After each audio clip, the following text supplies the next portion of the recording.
If you're still saying filler words like in high stakes meetings, you are paying a 50% taxes on your executive presence, and you are not being relatable, you are being dismissed. Every filler word is biological signal that your brain is struggling to keep up with your mouth.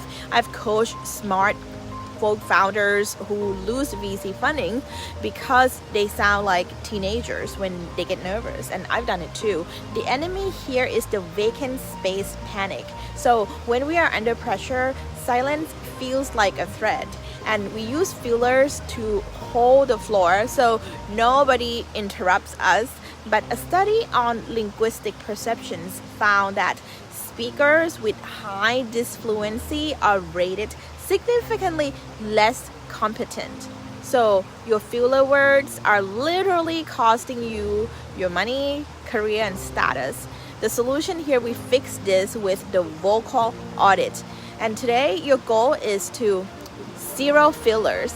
So step 1, the catch. Notice the itch to say like before a sentence, then stop it.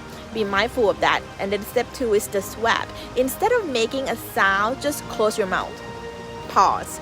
Step 3 is the release. So you speak when you are ready, and this is applied decision science because you're training your nervous system to tolerate the tension of silence and feel comfortable with it. When you stop filling the air with noise, your actual signal becomes 10 times more powerful. Drop enough if you're done rambling, and subscribe for more.